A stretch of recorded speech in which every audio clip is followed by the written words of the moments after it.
Bonjour à tous, aujourd'hui nous allons voir les interfaces. Alors, le C++ accepte l'héritage multiple, mais pas le C#. Microsoft a défini le C# comme un langage qui n'accepte pas l'héritage multiple. Alors ça peut poser des problèmes, parce que des fois on en a besoin.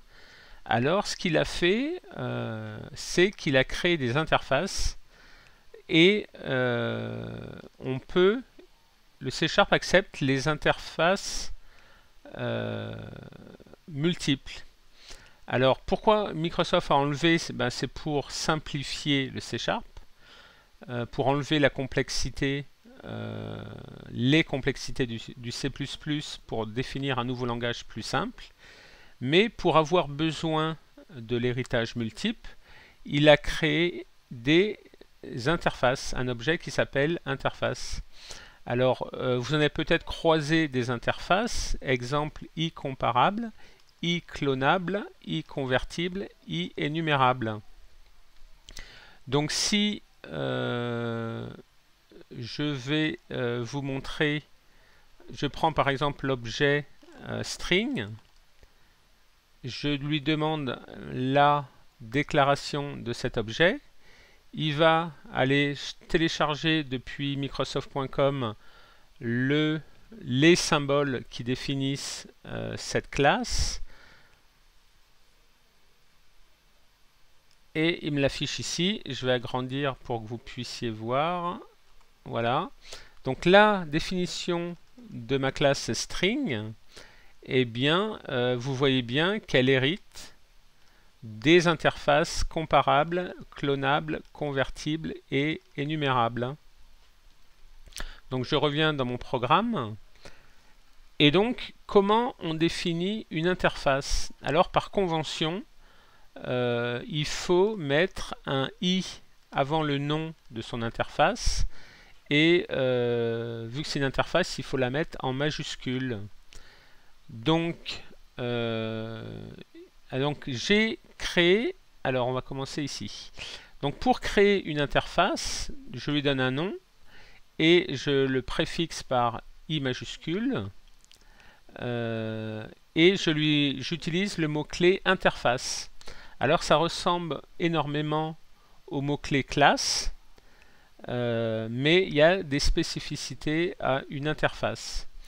Donc une interface, elle contient des propriétés ou des méthodes.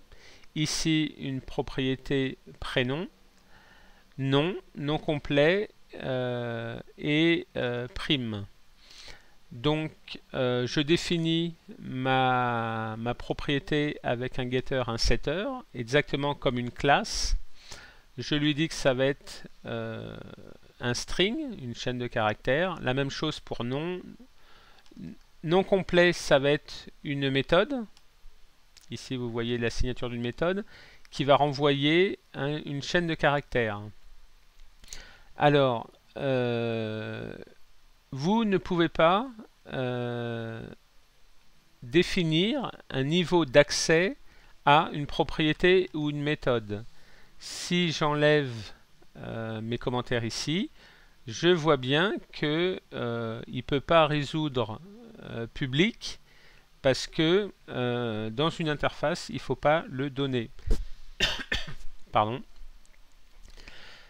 Par défaut, tous les membres d'une interface sont publics. Donc c'est plus simple, on ne s'embête pas.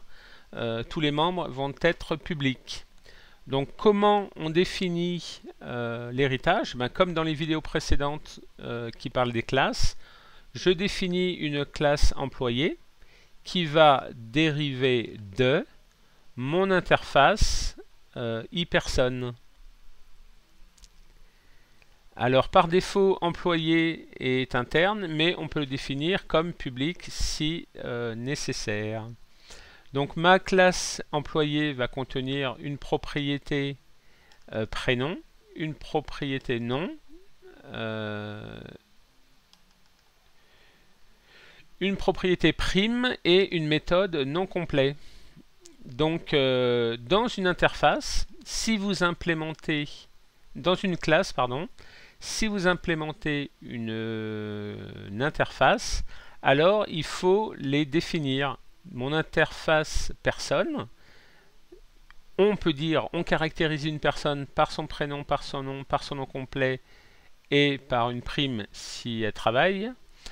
Et donc dans ma classe, je vais lui dire, ben voilà, ma propriété prénom, nom, prime et nom complet, voici comment elle va être implémentée. Donc dans une interface, on n'implémente pas une méthode, jamais.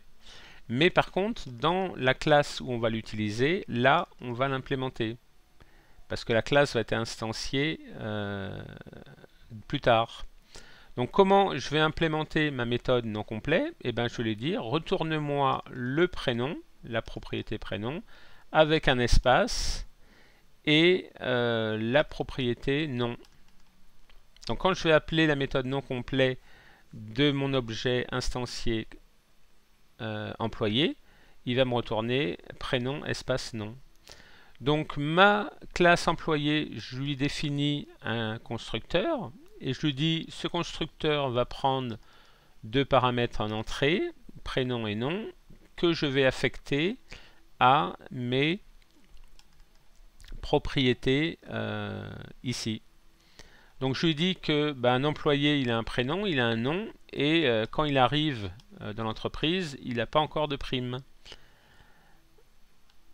Donc voilà. Alors ensuite,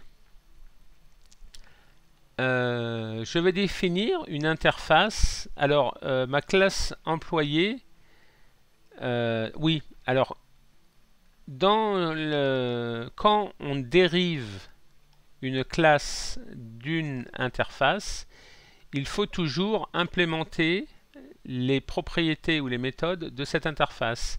Si ici je définis une classe employé 2 qui dérive de iPerson mais qui n'implémente pas les méthodes de iPerson, eh ben, le compilateur me dit que l'interface nom, prénom, nom complet n'est pas implémentée.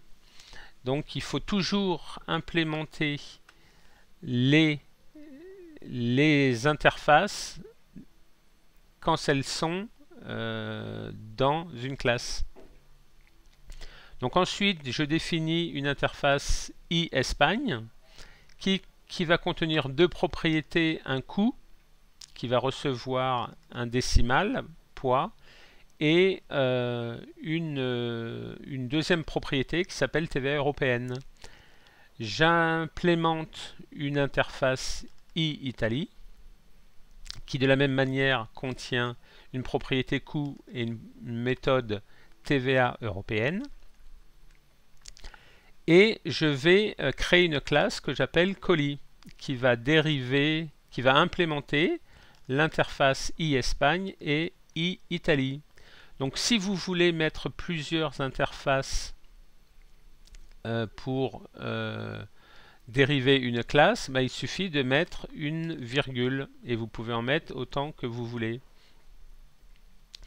Donc on précède la propriété par le nom de l'interface quand deux interfaces ont la même propriété. Ici, coût. Si on veut avoir deux implémentations différentes, sinon, une seule définition est acceptée. Donc là, je vois que coût appartient à mon interface iEspagne et Italie. Donc, je peux définir soit deux fois, soit une seule fois. Mais si je veux définir deux fois, il faut que je précise quelle est l'origine de cette propriété. Donc le coût ici, il ne s'applique pas à n'importe quel coût, il va s'appliquer à iEspagne. Et donc il va recevoir une valeur en entrée qui s'appelle poids. Et je lui dis que en Espagne le taux c'est 2,5 en décimale et qui va me retourner poids fois taux.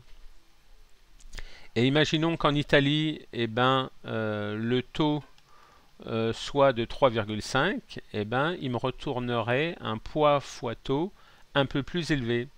Donc soit je définis une seule implémentation de coût qui va être valable pour Espagne et Italie, soit deux s'ils ont des valeurs ici différentes, mais dans ce cas-là, je précise d'où elle vient. Ce coût-là, il vient d'où? Il vient de I-Espagne. Celui-là, il vient de I-Italie. Et TVA européenne, vous voyez que TVA européenne appartient aussi bien à l'interface I-Espagne que I-Italie. Donc, si je veux définir une seule fois, parce que j'ai une propriété qui est commune aux deux interfaces, eh ben, je lui dis retourne-moi 20.0 en décimale. Donc une fois qu'on a défini mes interfaces et que j'ai défini ma classe colis, eh ben, je peux l'implémenter. Alors, je commence. Acteur, c'est un nouvel employé. J'appelle son constructeur, je lui passe les paramètres de John Wayne et je lui dis écris-moi son nom complet. Et pour cela, j'appelle la méthode non complet de mon objet instancié qui s'appelle acteur. Je fais F5.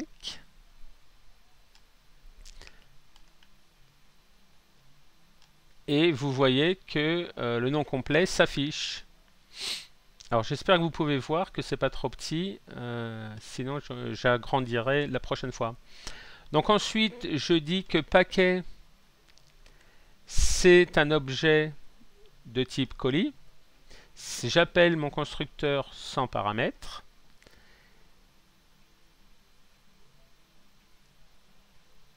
Alors là, qu'est-ce que je fais? Je vais instancier mon interface Italie et que je vais dire, eh ben, quand je vais envoyer un colis vers l'Italie, j'instancie mon interface Italie et c'est égal à paquet. Alors, pourquoi ça fonctionne? Paquet est de type colis, mais on a vu que colis implémentait ici l'interface I-Espagne et l'interface I-Italie. Et donc, vu qu'ils implémentaient, forcément, ils avaient les méthodes et les propriétés d'implémenter dans ma classe colis. Et donc, je peux dire que vers l'Italie, c'est égal à paquet, car mes méthodes Italie ont été implémentées dans ma classe colis. Et là, vous voyez que Rich Harper me dit que le cast est redondant parce qu'en effet, paquet peut être casté en Italie. Donc de la même manière, je dis que vers l'Espagne, ça va être un nouvel objet de type interface I-Espagne. Il va être égal à mon paquet. Mon cast n'est pas nécessaire, je peux l'enlever. Ensuite, je lui définis une variable poids qui va être de type décimal, qui vaut 3,5. Et je lui dis que le TVA, le taux de TVA est de paquet.tva européenne. Donc j'appelle ma méthode TVA européenne de mon objet paquet. Ensuite, si je veux envoyer ce colis vers l'Espagne, cela va me coûter poids.